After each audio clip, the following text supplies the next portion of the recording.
We're hoping and praying it works. Let me know when you guys are in here.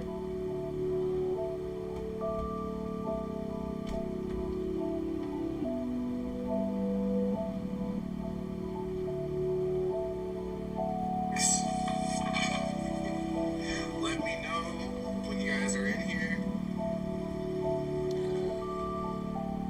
Okay, according to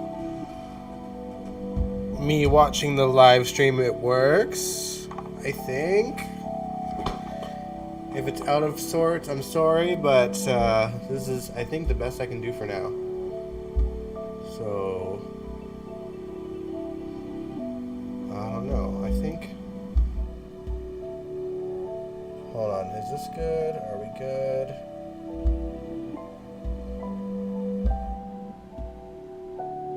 Maybe this should work. Is this a little bit better?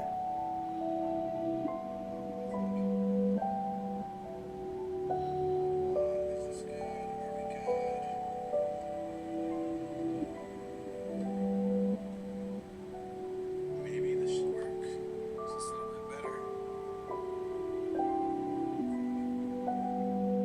Okay, it sounds normal.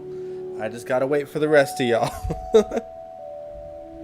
I think I'm good. Ugh.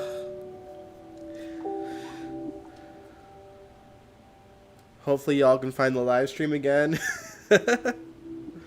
Sorry for the technical difficulties. I don't even know what happened.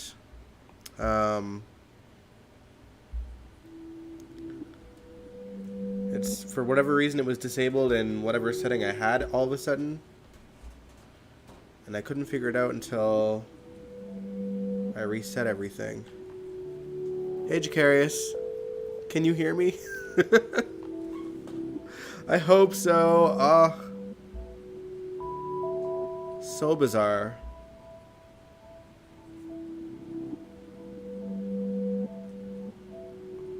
I don't know. The audio wasn't working, and when I went into the settings on OBS,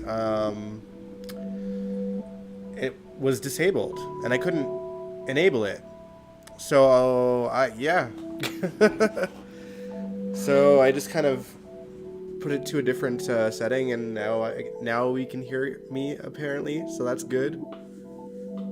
And hopefully everyone else can find the live stream.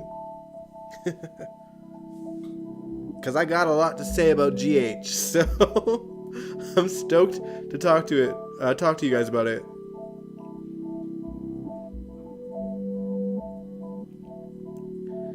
And yeah, obviously we're on a little bit later than usual because of the technical difficulties, but hopefully y'all can join in. I'm gonna I don't even know how to let y'all know. Like what the best way to get you guys onto this one would be. Oh, that's okay. Some people are starting to join in now. All right. Yeah, I'll still wait a bit. Just a few more minutes so that people can find the stream again and hopefully get in. But audio is good now, apparently. Thank goodness. And yeah. Apologies for the technical difficulties. Sandy, if you watch this later, sorry that you missed it. But I understand.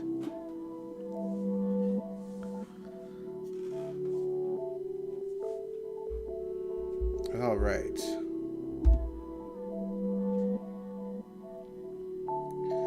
But yeah, I am super excited to talk about GH because a lot happened and there's a lot to discuss.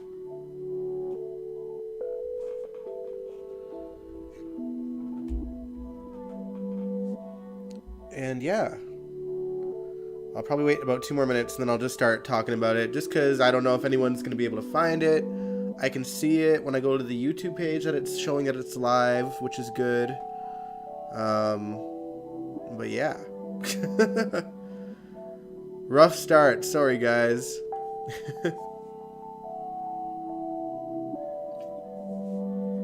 Good news, it's actually a lot warmer today. This week GH wasn't good.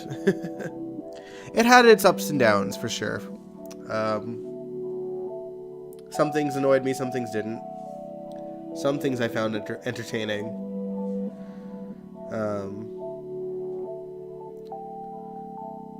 Yeah, we'll wait a bit. But in the meantime, Jacarius, did you watch Maurice Benard's State of Mind with Tabiana?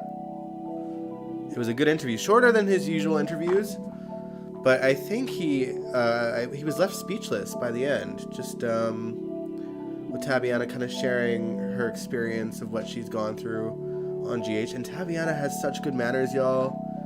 You know, she calls Frank Mr. Frank. She called Maurice Mr. Benard. Like, I adore her. I miss Sydney too, but I loved her story about, you know, her getting the role of Trina again. And of course they talked about Sprina. Good interview if you haven't caught it though. But yeah, so it remains to be seen if people will find the chat, but I'm gonna carry on as if y'all did. And if y'all missed it, you know, you can watch it not live later, but I will perform regardless. So, what's up everybody? Welcome to General Hospital MV, my GH after show. Let's get into it. This week, Willow finally told Michael the truth about her cancer, but not before we had to experience some dumb shit. First off, TJ ran into Michael and Willow at the park, and Michael got a phone call. Then, of course, Sunny and Nina happened to walk by and see Willow and TJ together, which led Nina to tell Sunny her theory that Willow and TJ were having an affair. Apparently, the sitter was going to meet Willow and Michael at the park, but she was running late. So Willow asked Michael to wait with Wiley while TJ took her to her meeting at the hospital. This gave Michael the opportunity to confront Sunny and Nina for having the nerve to walk by them in a public park. But really it was about overhearing Sunny say, "We cannot tell Michael," and asking about it.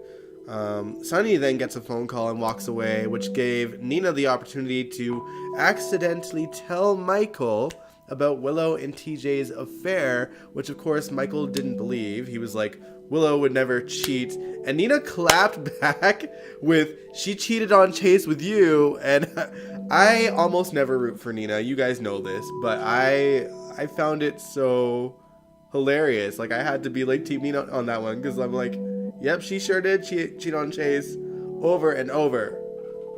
And I'm still bitter that Chase was so nice about it. You know? Like, yeah, he was a bit vengeful at first, but, you know, he caved and forgave them. Let's see. But yeah, meanwhile, at the hospital, Terry informed TJ and Willow that her cancer has skipped stage 3 and moved on to stage 4, and Terry went over her options. Of course, Willow is terrified and in tears, and TJ is confronting her right when Michael showed up, and I guess Nina's accusations got to him enough that he thought it might be true, so Willow tells him the full truth about her cancer.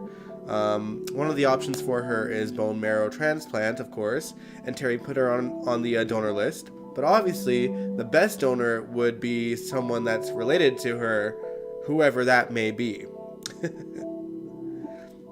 Hey DC Soap Sanctuary, good to see ya. I was having technical difficulties, so I don't know who's going to be able to join in. It's a bit quiet. I was having audio problems earlier, so this is a second attempt at a stream. So I'm just going on because it's getting late. And, you know, if people missed it, then they can watch it later, because it'll be live later, or on YouTube later. But yeah, we were talking about Michael and Willow. Michael found out the truth, of course, about her cancer. Hey Nathan, glad to see you're here. Yeah, I was starting already just because, oh, do I do live streams on both channels? No, I just do it on this one. I don't know if there's a way for me to do it on both, to be honest. Otherwise I would have, but I never figured it out. So I decided to just do the live stream on the Dion's Corner channel instead of the Envious01 channel. Just because Envious01 was kind of a dead channel, even though there's a lot more subscribers on there. There was a lot of them were from the times where I would upload GH clips on there, 10, 15 years ago. So, it was kind of essentially the same amount of viewers regardless. And Dion's Corner has been my main channel for so long in terms of all the stuff that I've done on here, from General Hospital After Show to Summer in YEG and, all the other things that I've done over the years. So, yeah. It's not about the subscriber count. 880 isn't that bad, all things considered. Hey, Angel. Oh, man. Now y'all are getting here. Should I start over? Do you guys want me to start over? Because I didn't say much. Just curious if you've already heard it, but if you guys want me to start over, because I was having technical difficulties, if you guys are just tuning in, this is the second attempt, because I was having audio issues. My mic wasn't working for some reason. But yeah, I'll leave it in your hands, because I wasn't far in. I literally only was starting to talk about Michael and Willow, and it was the first thing I was talking about. But it's totally your call. Your guys' call. I'm leaving the ball in your court.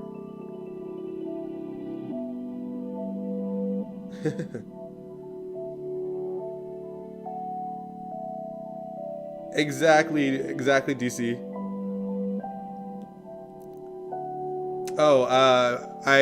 When I first started my live stream, my microphone wasn't working, and the settings were disabled on OBS, and I had to end that live stream, start it over, and select a different sort of microphone option. So here I am, round 2.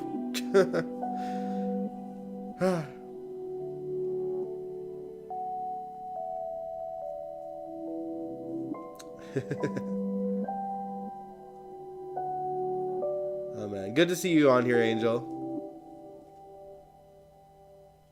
Okay, but yeah, I'll just start over, okay? I'll start over just because I haven't really said too much.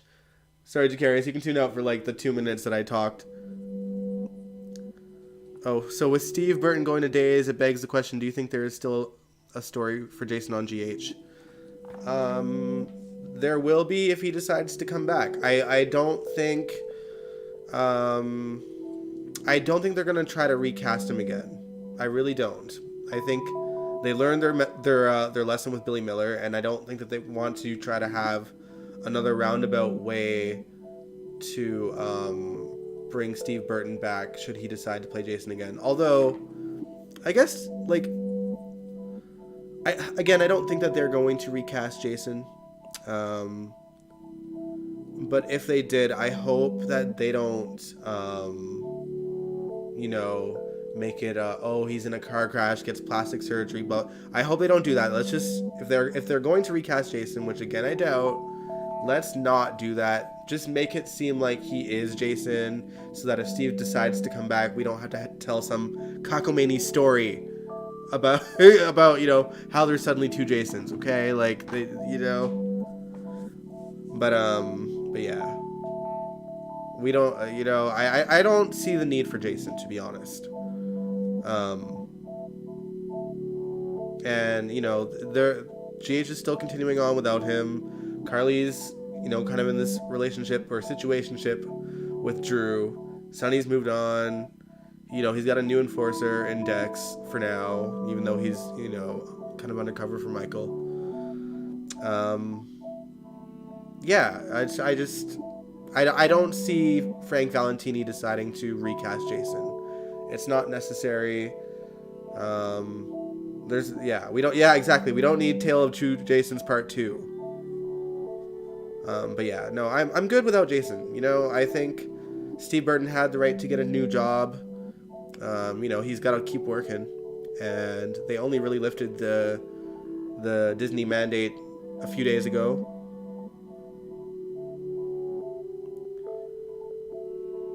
I haven't heard that rumor, DC.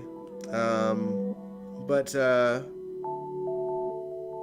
if that is true, that's weird. I just don't see him being related to Sunny, but that'd be funny. It'd be like Dante Part 2. But rumors are just rumors. I honestly don't read spoilers, or the only time I read spoilers is when it comes to casting. I don't read anything story-wise. I don't like to read about it. I like to watch as a viewer that's hopefully surprised, except the show gets...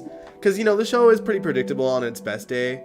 It would be probably even more annoying to watch if I already knew for sure what was going to happen by reading spoilers. Yeah, I honestly, guys, they're not going to recast Jason. I don't see Frank Valentini doing it. And there's no reason to. He's not really needed at the moment. I think that should Steve decide to come back, he will, and GH will welcome him back with open arms.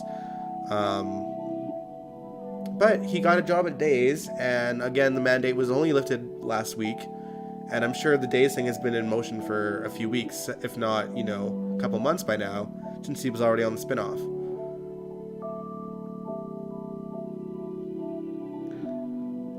DC, also want to ask, do you feel Heather Weber and Jeff Weber should have had a scene together?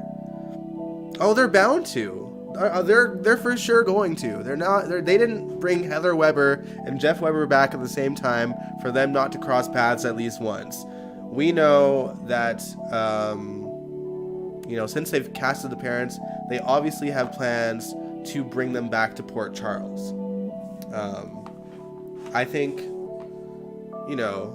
they've been clearly laying the groundwork to have Jeff and Caroline kind of make their way back to Port Charles and be in Elizabeth's life and be in their kids' lives and kind of have them have a fresh start over what happened. And again, like, I really, they're not going to bring Jeff and Heather back at the same time coincidentally, and like even recast her.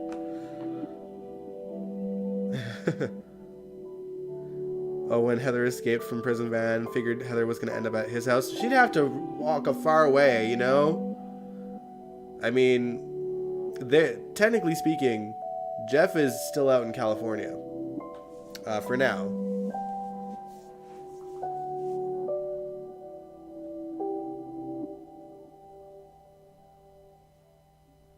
Yeah, but no, they're for sure going to share scenes. I don't think... Yeah, like, Jeff is probably going to be a fixture on GH again. Caroline, maybe not. I don't know. We'll see. But, yeah, they clearly, if they brought Heather Weber back and Jeff Weber back at the same time, they're definitely going to cross paths, for sure. Yeah, Ingo ain't coming back, Jacarius. We know why.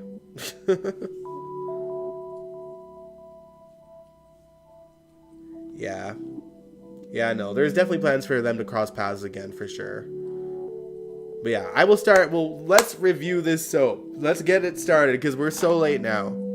So, welcome to General Hospital Envy, my GH After show. Let's get into it. This week, Willow finally told Michael the truth about her cancer, but not before we had to experience some dumb shit.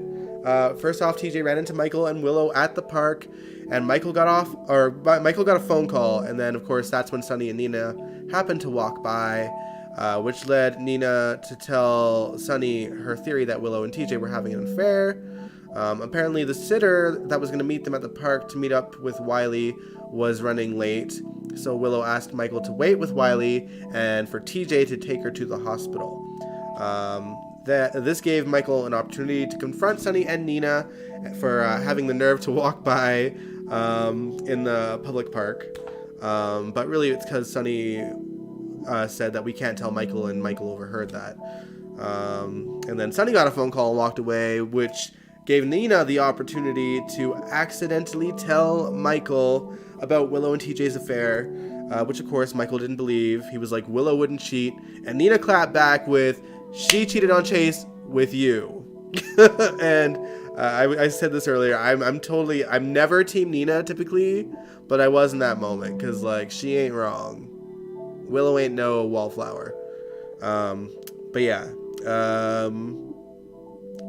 Sonny even chimed in after he saw Nina and Michael kind of arguing and said that he's seen them together too, and it is suspicious. And then, meanwhile, at the hospital, Terry told TJ and Willow that her cancer has skipped stage 3 and has gone to stage 4. And Terry went over her options. Of course, Willow is terrified and in tears, and TJ is comforting her right when Michael showed up. And I guess Nina's accusations got to him because he started to question why, or, what he walked in on. And Willow was like, oh my god, do you think I'm cheating on you? And then, of course, Willow decides to come clean and tell him the truth about her cancer. And, one of the options for Willow, obviously, is a bone marrow transplant. Terry put her on the donor list already. But, of course, the best match would be a living relative. And we all know who that's inevitably going to be at some point. But, yeah, and that's where I kind of left off when we were reviewing. So that's all I said. But yeah, basically, meanwhile, Nina was feeling a little guilty for accusing Willow and TJ having an affair, and she was venting to Ava about it. And, even Ava was like, are you really feeling guilty though? Like, Ava knows Nina. She knows that she thrived on having that moment with Michael. Just to stick it to them a little bit. I'm glad TJ. Yeah, that's the next point I'm about to make, Nathan. Yeah, so Sonny actually confronted TJ too, and he was like, "You know me, Sonny. I wouldn't cheat on Molly." And TJ points out to Sonny that Nina was all too eager to cause trouble for Willow and Michael. And Sonny's like, "Nah, I know her, dude. Ava and TJ clearly know her better than you do. Like, It's just crazy, because generally speaking, Sonny's never been all that dumb, I feel like mostly he's been pretty good at reading people. Like, he's had his moments here and there, but with a woman, I don't think so, He's like, I think with every woman he's been with over the years, whether it's Carly, Kate Howard, Brenda, he's very suspicious by nature, and the second he feels like he's getting manipulated, he'll call them out on it. So I'm glad that TJ kind of brought that up with him, that Nina clearly and obviously set out to hurt Michael and Willow and enjoyed it. And she's acting, oh, I'm just so guilty. And, Nina decides to go to GH after her drink with Ava to apologize to Willow anyway, and found her in record time, too. I don't know how she found, the office where she just so happened to be learning. And, I don't think Nina knows that, that Willow has cancer yet, right? Because, Sonny didn't know yet either. So how does she know? But why is she feeling guilty, and how does she know for sure that her theory was wrong? That's what confused me for the most part. But yeah, she went in there to apologize to Willow, and, said, if there's anything I can do for you, you name it. And Willow was like, drop dead. Man, I can't even blame Willow. Nina, what is he doing? What are you doing?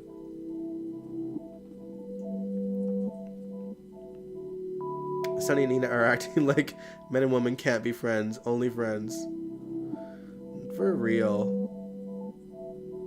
No, Nina doesn't know, and Nina doesn't. Yeah, that's exactly. So, why is Nina regretting, accusing her of having an affair with TJ when she really didn't know for sure? I know that Sonny was kind of like, I've known TJ my whole life, and he's not the cheating kind. But, she didn't even, mention, I knew, I should have stated that it could have been something else, and it's not my business, blah, blah. But she didn't do that. It was just weird. That seems a little bit jarring for me, personally. But, yeah. Let's move on, and let's talk about Britt, the diamond necklace, and Cody and the DNA test. Trust me, it all ties together. Sam surprisingly did her work as a PI, and dug deep and found out all the information about the diamond from Peter's lockbox. Finding out that it was not only worth over $35 million, and that the diamonds in the necklace were cut from the Ice Princess diamond, and that the last known owner was, you guessed it, Leopold, which is, the guy who was thought to be Cody's father. Cody, Mac, and Felicia were at the hospital waiting for the DNA test results to come in, and Britt comes out while they're waiting and shares the news about the necklace. Shortly after, Cody does get the results of the DNA test from Nurse Dina and says to the masses that Mac is not his father. And I knew right in that moment that it probably meant that Mac was his father. And even more so when no one else got to look at the sheet of paper but Cody. And thankfully the audience saw that the test confirmed Mac was his father. Though I know, and I'm not even, I will read the chat in a sec, but I know damn well that some of y'all are going to feel some type of way about Mac really having Cody as a son. Whether it's because you don't like Cody, or because the original story of Mac and Dominique doesn't make sense for him to have, a child with her. Hey, Jake. She's gonna regret that when she needs blood transplants from her, since Nina's her mom. Yeah, but you know what? Nina will do it. Because I don't know how she's gonna feel when she realizes Willow is her daughter. But let's say that she resents it. Or, she's like, giving Willow her bone marrow is just a way to stick it to Willow and be like, my life is in your hands. You better let me see Wiley. I don't know. I feel like how it might play out, I feel like obviously Carly's going to learn about Willow's cancer soon, and it's probably going to get to a point where Willow's going to try to track down her biological parents.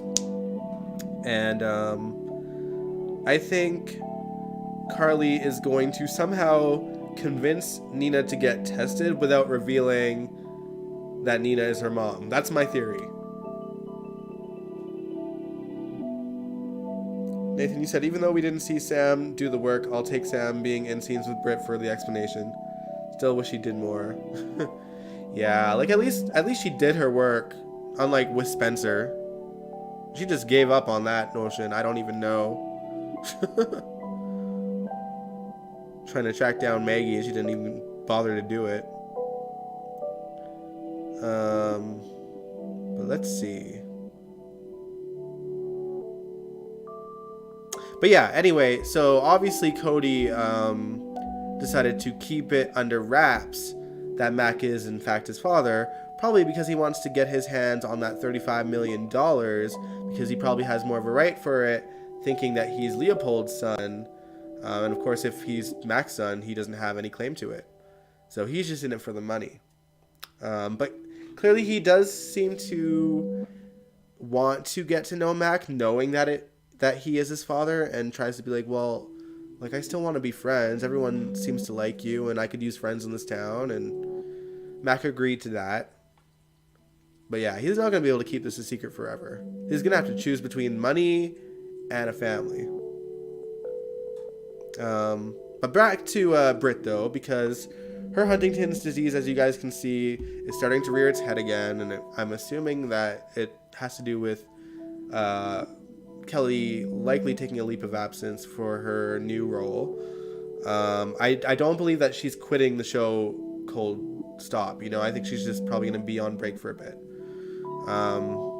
But yeah, Dr. Austin Gatlin Holt noticed, and he wanted to test her, but she decides to let him in on what's going on with her. She lets him know that she is already aware she has Huntington's disease. She got tested, a couple years back. She knows what's wrong with her.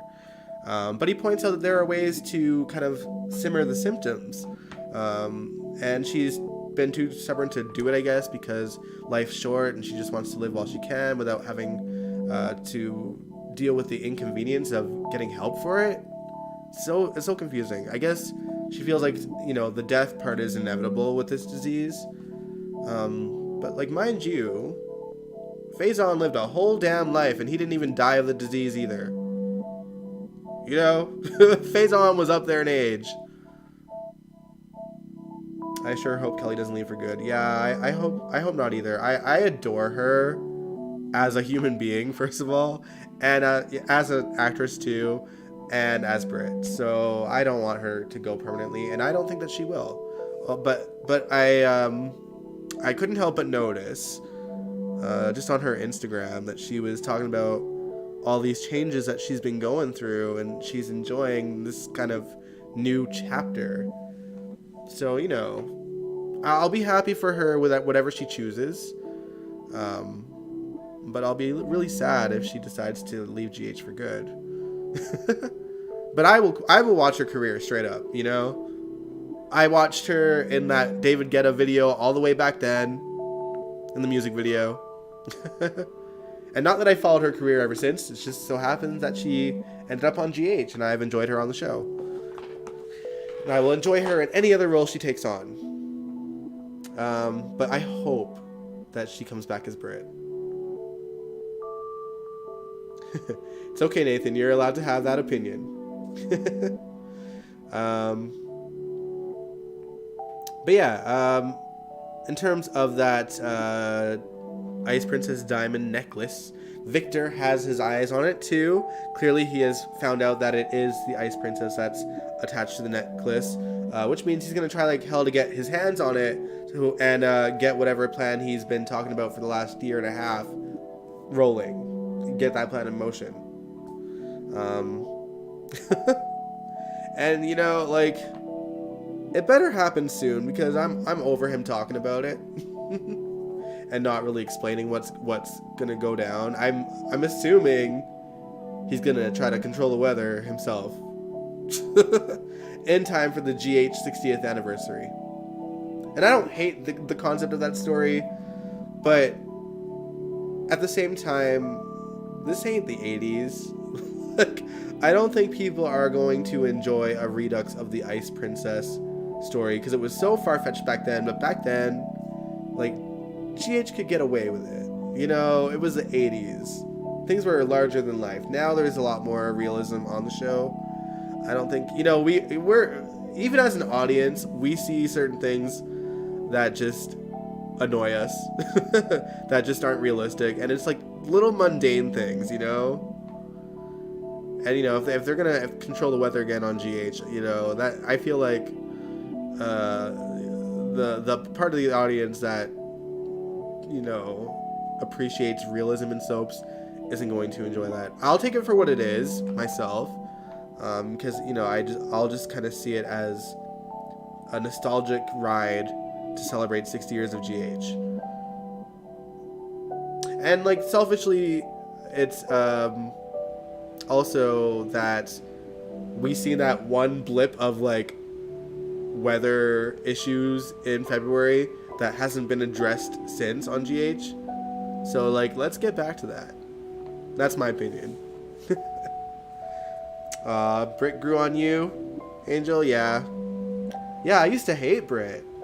She's come a long way since the Ron Carlivati days, but realistically, every character that he brought on was pretty one-dimensional.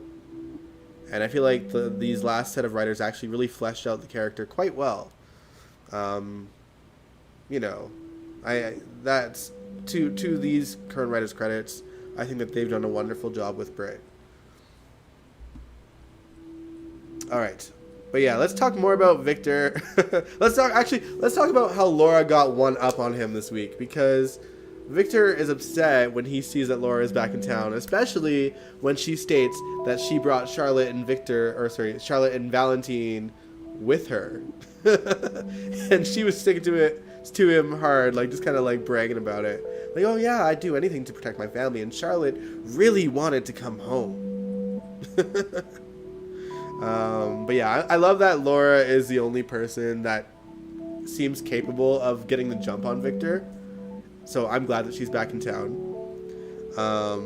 Hopefully someone lets her in on the fact that her deputy mayor is on his payroll too.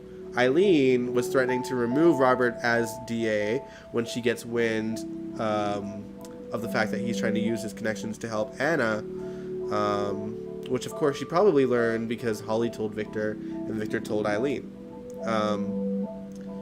But yeah, basically when Eileen is bragging about how she's running things as she sees fit in Port Charles until the mayor graces Port Charles with her presence again, that's when Laura comes in with perfect timing, saying, "Well, I'm here, gracing your presence, Eileen." Man, I love Jeannie's delivery, you guys. Like, I freaking adore Jeannie Francis. I love that she's back. I'm so grateful that she's back. And, you know, she puts Eileen in her place, saying, "I'm back in town now." And Robert is a respected DA and has been around Port Charles much longer than Eileen has. And so the people trust and respect him. And basically, you know, in no uncertain terms, she told Eileen to back the fuck up. But yeah, Laura also sees Holly there, of course, and she welcomes her back to the land of the living. And while Robert's sort of blinded by love when it comes to Holly for obvious reasons, Laura does find it suspicious that she doesn't seem to remember anything from the past 2 years, nor does she want to see a therapist about trying to remember. And Holly actually snaps at Laura, and of course Holly apologizes, but Laura decides to walk Robert out and raises the question to him. But he says that he trusts Holly with his life the same way Laura trusts Robert with hers. So, you know, I think it's gonna be a bit before we see some movement in whether or not people find out that Holly's working with Victor. And I hope that when people do, that they probably realize that, you know, he's doing it, or she's doing it against her will. And then we'll hopefully find out exactly what Victor is holding over her head, which I think is Luke. I think that he does have Luke hostage, and she knows it, and she is working with him so that Victor doesn't kill him for real. But why he would keep him alive is anyone's guess. Man, do you guys think that they'll actually get Tony Geary back for the 60th anniversary? Because, I mean, he seemed pretty done with GH. You know, last time we seen him, and last time he's done an interview about it. Because, like, I'm still not convinced Tony will come back. But it would be weird if Luke was alive and that they won't have the actor playing him. Or making an appearance of some sort.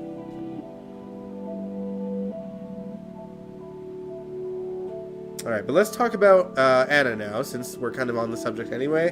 Anna is obviously going to be in danger if she goes to Pentonville because she has many enemies, but thankfully she has multiple friends with connections in multiple ways. Sunny, Finn, and Valentine, what a weird team, all work together to make sure Anna escapes custody. The first step is taking her to the hospital for a checkup, courtesy of Finn, who is actually Valentine in disguise thanks to Finn's help.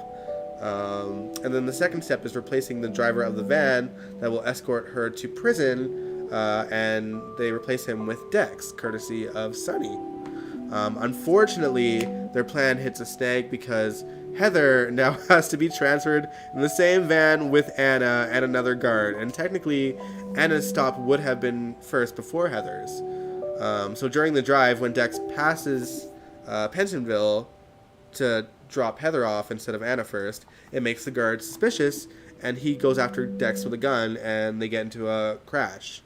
Heather, of course, escapes, because of course she does, and while the guard is out cold, Dex wakes Anna up, and with the help of Valentine, who tracked her down after the crash, they make their way to their hideout courtesy of Sunny, of course. Dex is still behind and kind of goes off on his own. But Dex does have a gunshot wound and stumbles his way to the corner maze where Jocelyn happens to be babysitting Wiley, and Jocelyn, of course, has to take his shirt off and decides to take it upon herself to sew up the gunshot wound, which I found truly ridiculous, but it is what it is. Like, come on, the writing for these two, it's quite obvious that they're going full steam ahead with Joss and Dex. She is thirsty AF for him. But yeah, basically, she sews him up a little bit, but when she leaves the room, Dex notices that someone's pulling up with the car. Obviously, it's Michael and Willow returning from the hospital. So Dex kind of runs away and hides. Joss notices, like, blood-stained Kleenex, and then she goes outside and notices more blood. She realizes that he's popped a stitch, and it turns out that she does track him down, and she takes him to her dorm room because she figures, well, neither her nor Trina are going to be in there, so he can hide out.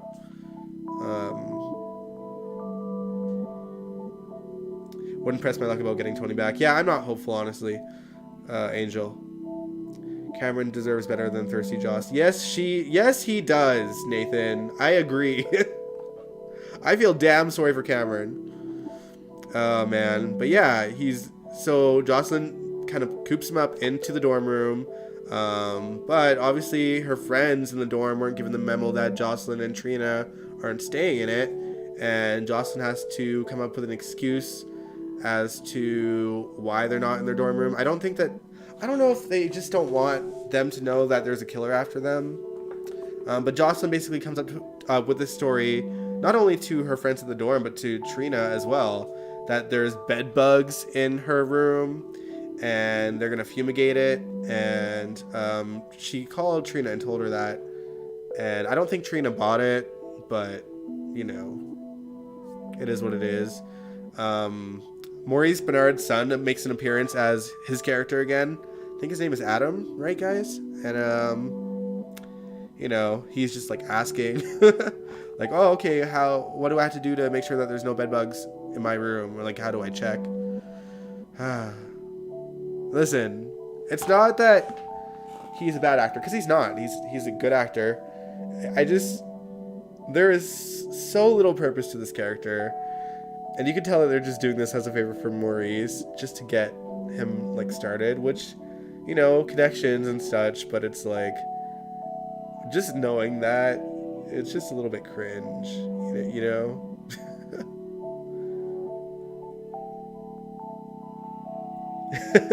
Edmund, you said you love how Joss always manages to get Dex's shirt off. It's true. She always does. And she's always looking at him like she's ready to pounce. Not that I blame her, because, Dex is damn good looking. But yeah. And her friends keep trying to go to the dorm, the ones that don't know that they're not in there. So I think it's a matter of time before he gets discovered. And I think it's either going to be Trina that discovers him or Cameron. And I will feel so damn bad if Cameron's the one that finds out. Because this guy's already going through some shit, He had the displeasure of having to cross paths with Heather Weber when he was closing Kelly's. Because, of course, the first place Heather runs to is to Kelly's for a BLT. Because, that's still her thing, apparently. But Cam surprisingly kept his cool. He made her a sandwich, got her some fries as well and a drink. And he managed to call Dante when he was back in the kitchen. And, Dante showed up and got her. And it's funny because I don't think Heather had any intention to hurt Cameron at all. Like, I don't think... I know that she was kind of wielding her knife around a little bit. But I think, like, in a weird way, because Franco loved Cameron so much, and it was clear to her that Cameron loved Franco so much, that, she's not going to do anything to him. Cam needs to know the truth. Yes, he does. He does. But yeah, Cam wasn't the only Weber that ran into a psychopath, though. Esme actually managed to escape from her tower, and coincidentally, Nicholas was then attacked by the Hook killer.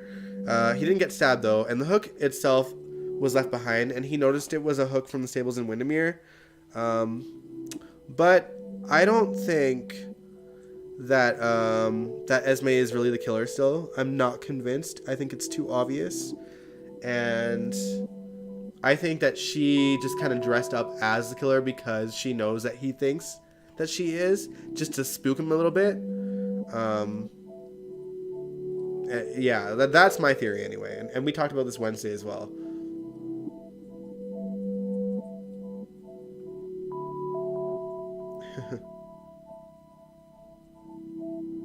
But yeah, let's see, where was I? Oh, I lost myself in my notes here. But yeah, anyway, Esme ends up on the pier, and Elizabeth happens to be there too. She hears a noise, and she calls out, and Esme reveals herself to her. It's almost like she had some kind of plan for Elizabeth. I don't really know what it really was. Or maybe, I don't know. I think maybe Esme probably would have revealed to Elizabeth what Nicholas was doing had she been given the chance. But Elizabeth actually called the cops and managed to get through to them. But Esme came at her to try to grab the phone, and I think Elizabeth tripped and knocked herself out, because of course she did. And she kept on going in and out of consciousness, and she'd come to every now and then. She saw Esme's face, passed out again. When she woke up again, Nicholas was actually on the pier and ready to take Esme back to her tower. And Nicholas went to her and said, "Trust me," and she passed out again. And then she was brought to GH to get checked up, of course. And Jordan comes in to question her, because obviously saying that Esme's been spotted in Port Charles is pretty major news, especially because she's a suspect as the killer as well. And plus she's wanted for, drugging Oz Haggerty, and framing Trina for the sex tape. You think Heather's the hook? I think it's a possibility. I think it's a possibility that Heather is the hook, especially if she turns out to be Esme's mom, which I also think is a possibility. It just wouldn't surprise me. They gotta be bringing her back for more than one reason,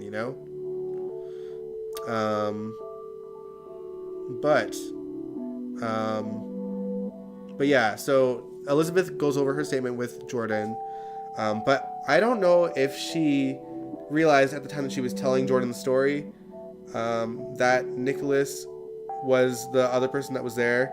Her mind seemed foggy a little bit, but definitely towards the end of her conversation with Jordan, she realized it was Nicholas, and she kept that quiet because I'm sure she's got questions for him. But yeah, but let's backtrack with Elizabeth a little bit, because obviously, yes, she's back in town. But before all that happened with Esme, Elizabeth told Finn about seeing her parents and finding out what she did. The only thing that she had left out initially was the identity of the woman. She only stated that Jeff was, was a woman that was having an affair with Jeff. But then in the end, she decides to come clean, saying that it was actually Reiko, which devastated Finn because he always thought that they had a happy marriage. And on top of that, the fall that Elizabeth caused, even though it was by accident, led her to get a blood transfusion with tainted blood that brought her the disease that ended up killing her. So Finn is devastated, and they have already made Elizabeth a backseat driver in her own story, so that they can give Finn the spotlight, which drives me nuts. And I called it. I was like, there was no need to make Reiko a part of this storyline, just to, wrap Finn back into Elizabeth's past. Like, this should have been exclusively her own story, and I stand by that, and I'm so mad, because now it's going to be all about Finn and coddling Finn about the devastation that his wife cheated on him with Elizabeth's father, and that, Elizabeth got in a fight with her and pushed her down the stairs, and she ended up getting tainted blood, and it's going to be, oh, woe is Finn. Like, it just makes me so mad. So mad. Like, even now, I'm just like, I don't even want to talk about it anymore. Oy. So let's change the subject. Let's talk about Spencer, actually. Laura pays him a visit in Pentonville just to check to see if he's okay, of course. And he says that he is fine because he's got people looking out for him. He doesn't state who, obviously. But once Spencer goes back to his cell, Cyrus makes his grand entrance. And, you know, he couldn't wait to tell Laura that he's trying to protect Spencer in here, his nephew. And Laura's not too happy about that. But he's insisting that he's just trying to make amends with the family. And of course, Laura does find it hard to believe. But at the same time, she does let him know that she did find out that he was not the one responsible for the hit on her and Martin back when they were in hiding. She doesn't tell him who it was, mind you. He did ask, and she's like, none of your business. But yeah, he also mentions to her that there's ramblings that Anna's coming to Pentonville. And obviously, at this point, Anna's already on the run. But when Cyrus kind of says, oh, well, if she's managed to escape custody, she's a lot safer out there than she would be in Pentonville. And, well, I didn't think that he was going to name names because I'm like, well, Anna's a super spy. Of course, there's going to be people in Pentonville that she's dealt with over the years. But he specifically mentions Olivia Jerome. And, first of all, I forgot that she was in Pentonville as well. But, yeah, I wonder if she's going to actually make an appearance. Because that's a big name drop, you know? I guess that is the most recent big enemy of Anna's that's in there. And I don't know how she would have messed with her once Anna got there, but obviously Cyrus was aware.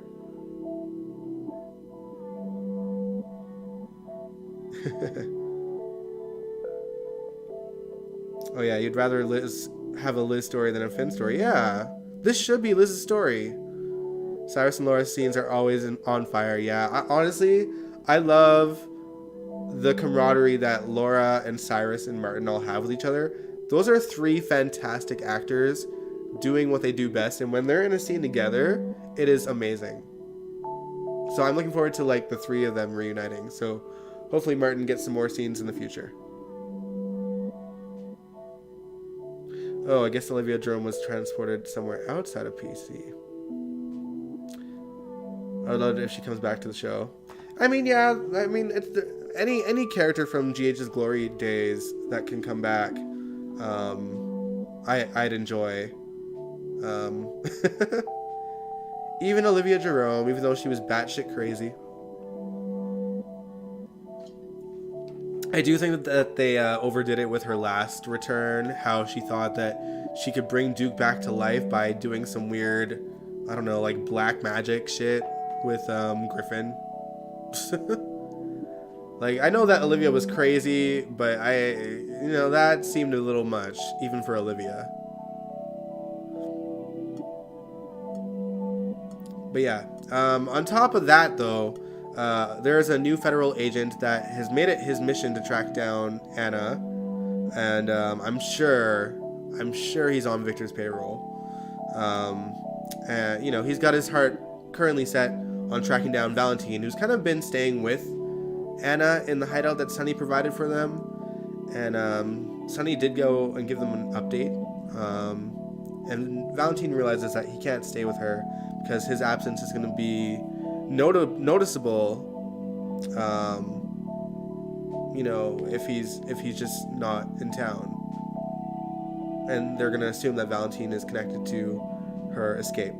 But I think that this federal agent probably knows that Valentine had a lot to do with it, because obviously if he is under Victor's payroll, I'm sure Victor pointed straight to Valentine. Love that all the villains are locked up together. Yeah, imagine the lunch hours in Pentonville. Like the cafeteria in Pentonville sometimes. Oh man.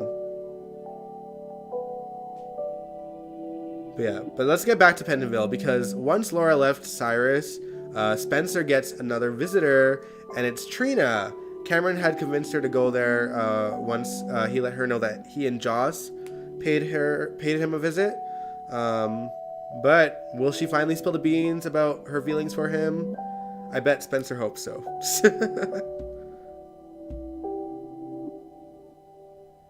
Isn't Pentonville mixed sex, like male and female together? Yeah, because we seen Nell and what's his face, the cult guy, Shiloh, that's his name, working together. Yeah, exactly. That's how Shiloh got married to someone in jail. It's a mixed bag of male and female villains.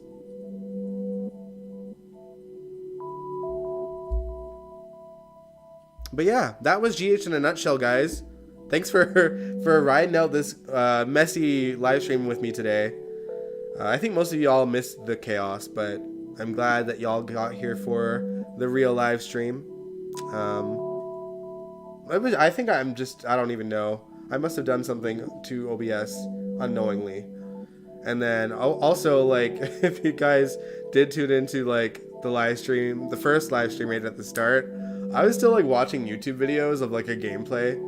So it had the loading screen, that like live stream starting soon screen that I have. But like the whole time you could just hear me watching a video game until I realized that we were live.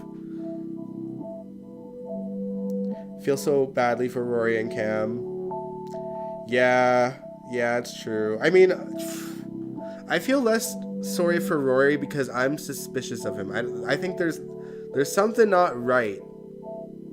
And I hope I'm right about that, because if not, then I will feel sorry for him. But I don't know. I'm suspicious about that man. Cam, of course, I do feel bad for, because he's a good kid, and he's just got the misfortune of, you know, being in love with Carly's daughter, and Joss has the misfortune of being Carly's daughter. So in some ways, she might jump around from guy to guy a little bit, you know, now that she's a little bit older. I think she definitely has more of a head on her shoulders than Carly does, because, you know, every generation gets a little bit better, but, you know, like mother, like daughter, in some cases. But again, I mean, can y'all blame Joss? Can you look at Dex? Can y'all blame her, really? You know, Cam's got a very pretty face, but so does Dex. And then Dex got like washboard abs. He's like a bad boy. He's you know, there's a lot of appealing things about him. He's heroic. He's saved, you know, multiple lives already.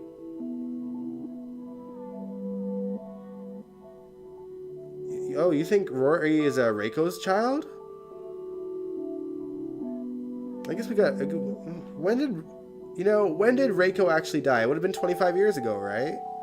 Maybe like slightly less than 25 years ago. So depending on Rory's age, which could check out actually. Like it could be, but I feel... Wait a minute. But when would she have gotten pregnant? Unless she's actually not dead. And like, there's no way that she faked her death, right? Now you got me thinking. My goodness. I think the funniest thing about, like, whenever there's pictures of Reiko and Finn is that Finn looks exactly the same age as he does today, even though that picture has to be from more than 20 years ago. Like, use an old picture of Michael Easton. Good lord. Photoshop. It's so easy these days. That's an interesting theory you have, though, Edmund.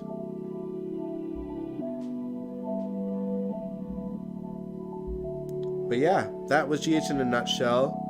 Yeah, we don't know much about Rory. Exactly, Angel.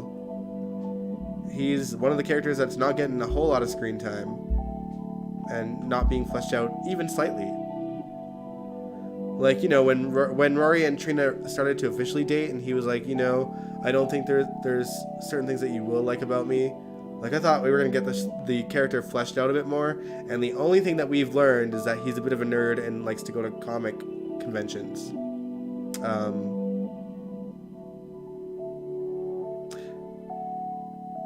Did you want? Yeah. Okay. We were talking about that in the at the beginning of this live stream, probably before you got here. Yeah. Tabiana was on Maurice Benard's State of Mind show, and I enjoyed it. I really did. I like that he left her speechless, or no, I left that she left him speechless at the end. And yeah, they talked about the diversity for a bit on GH, and I think it's I really like that Maurice point out unapologetically that up until Frank Valentini got on the show, there was no diversity on GH. There was no full African American family on GH. The last time that there was under Claire Labine, I think, right? When in the early 90s with the Wards. And there hasn't been one since. There was like a black character here and there. There was Epiphany. There was Lainey. And Epiphany's son, who they killed off.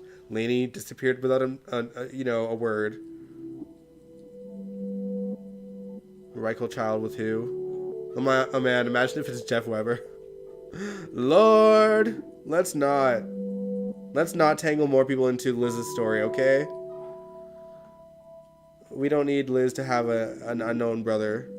Certainly not Rory.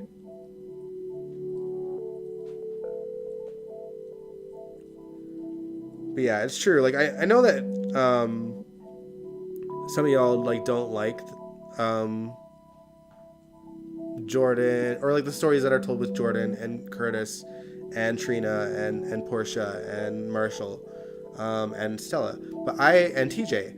But I really appreciate that there is, and they're quite a big family when you think about it. Like the fact that they got like a full family, and yeah, there's like marriage and divorce in there, but like really like that's a pretty big family, and to have like an African American family on the show, and representing that race, I think is pretty cool. And I've always been grateful that these characters are on the screen, and I don't have as much of an issue, I think, as some of y'all do with the storylines that they're getting. Yes, they could be better, but the same could be said for most of the stories on the show. I don't think that their stories are any worse than the other stories that get told with the other characters.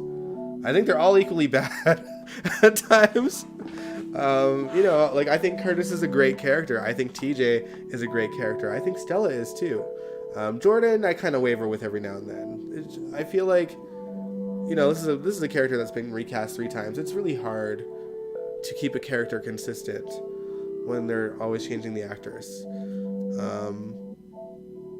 And then, Stella is annoying, but I like her. She brings a little bit of heart to the show every now and then. I really liked her, especially in Mike's story. And Marshall, I don't hate him as much as some of y'all do. I think that the actor that plays him is fantastic. I really do. Could the writing be better for him? Obviously. Yeah, I like that Maurice asked about it too, for sure. And I do like that Tabiana was like, the comments that she gets is something that, she strived for, because she didn't have too many role models growing up herself either. Yeah, Jordan can be so flippy-floppy. It's true. You couldn't stand Marshall, but you tolerate him nowadays. Yeah, now that they kind of... I think the frustrating thing with Marshall was mostly just, like, his big secret, which wasn't that much of a secret. They just played it up so much for it to be like, I had schizophrenia. But I've never hated him as a character. I like that he plays the clarinet, and that he's kind of like this jazzed out guy. Because I know people like him in real life, so... they're very much like Marshall in terms of like their passion for music, and even in the ways that he speaks as well. So I think that could be why I am quite fond of the character. But yeah, it's I liked that Tabiana realizes the importance of her having the role that she does. And I think that, you know, even Maurice said, like, the fact that she's in this couple that is widely wanted is like a really good thing for her as well. I think obviously Sydney and Nicholas really started the Sprina train, obviously, and Tabiana truly had big shoes to fill with Sydney, and I like that she knows that about herself too, because like she said in the interview, and I think we talked about it when Trina was recast, that she was up for the role originally with Sydney, and so it's great that she got the role. Like, it couldn't have gone to a better person than Tabiana, really. So, and I think that she's doing a fantastic job. And I think what I took away from her interview with Maurice as well is that the way that she plays Trina, her personality definitely shines through in the character. Like, you can tell that, you know, there's certain actors, like, that are absolutely nothing like their characters, but there are people that bring their own personalities into the characters, and I think that makes them seem more authentic. That's to go back on the subject of Kelly and Britt. Kelly's personality shines through in the character of Britt, so like it really just seems like, you know, that's why it's so easy for me to like her, and that's why I like Tabiana in the role of Trina, because there is an authenticity there. And I didn't see too much. I haven't seen too many interviews with Sydney, but I think that Sydney very much felt the same and learned from the cast around her to play the role as authentically as possible. And she's lucky that she has, you know, great actors that she's working with. Both Tabiana and Sydney were really probably taken in by, you know, all the actors that play Portia and Curtis and Jordan and Stella and Marshall too eventually. So yeah, I'm grateful for all those characters being on the show and representing African American culture and just African American people in general.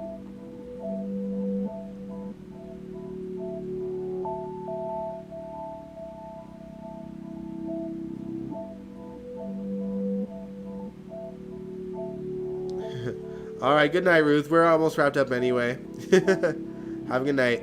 But yeah, I'm grateful. I feel like GH is incredibly lucky to have the insane amount of talent that they do, and that, you know, I feel like in terms of diversity in American soaps, they probably are kind of leading that path. Just I like I said, I don't watch too many other soaps, but from the glimpses that I've caught of the other soaps, it's a very non-colorful looking cast. There's not a whole lot of diversity in the other ones, it doesn't seem. Yeah, a young interracial couple on daytime. That's another thing, you know, for it to be a interracial couple to have as much steam as they do is a credit to both Tabiana and Nicholas. They're wonderful actors, and they make you want to root for them as a couple. I mean, Spencer, like, you know, Spencer's had a really shitty way of kind of going about helping Trina. And I'm hoping that his stint in Pentonville matures him and makes him grow as a human being, so that he can be the man that Trina deserves. Okay. But, you know, in that sense, I'm rooting for Spencer as a character too. You know, he did try to do the right thing, as horribly as he did it. And, you know, he even sacrificed his freedom just to help her. So, you know, that is growth, and I just hope he maintains that growth. Oh, that reminds me, I didn't even talk about, so obviously Spencer mentioned to Laura that he and his father are on the outs for something again, And he wouldn't allude to what it was, and I damn well wish he did. Oh, I wish he did. Ugh. I wanted him to tell Laura that Nicholas slept with Esme so that Laura could knock her son into tomorrow. I wanted her to know. I need Laura to know.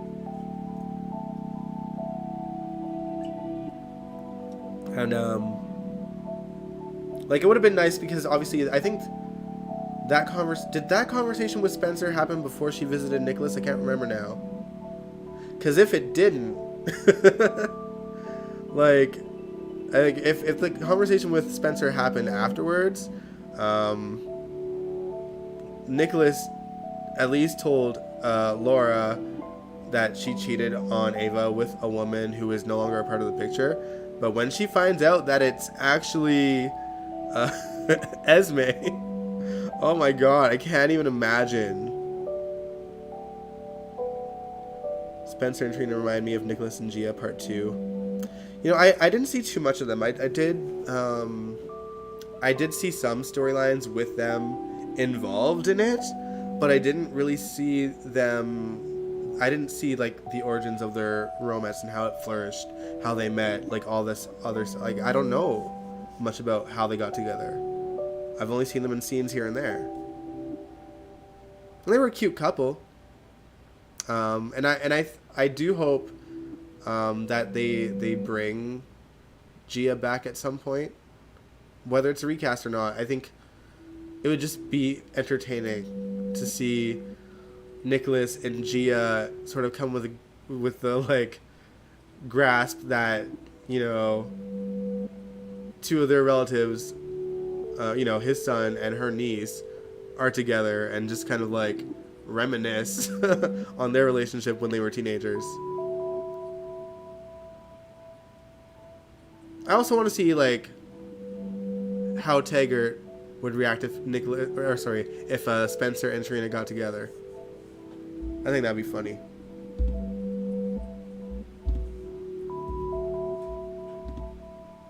All right, y'all. But it is getting late. I did have to start, you know, quite late because of my issues. But I do got to work in the morning, so I think I'm going to end the stream here. Wednesday we will live stream. We'll react to something. I don't know what to react to, though, guys. So let me know. Good ideas. We're now, so, I always try to wait to react to Christmas-related stuff until after Remembrance Day. Now that we're past it, maybe we can start reacting to some Christmas stuff. But if you guys don't want to react to Christmas stuff right away, we can wait till December. It's up to y'all. Let me know. But yeah, I'm going to end it here. Thank you so much for your patience, first of all, and my technical difficulties with the live stream. And thank you for tuning in. If you liked this video, give it a big old thumbs up. Subscribe if you want to. I'd really appreciate it. And hey, get the word out on the show too if you would like. Oh, you want to see Laura's reaction to Angel? Yeah, me too. Yeah, get the word out. We're getting close to 900 subscribers, which is crazy. And you know, let's make our little gang a little bit bigger. Not too big, because I like our little tight-knit family. I think we all get along pretty decently well. But the more the merrier. So yeah, share it if you want to on your social medias. Let people know that you enjoy the show. Let them tune in for themselves. Let them know when I live stream as well. But yeah, if you like this video, give it a big old thumbs up. Subscribe if you want to. I'd really appreciate it. And I will catch you guys this Wednesday. Peace out. Mwah.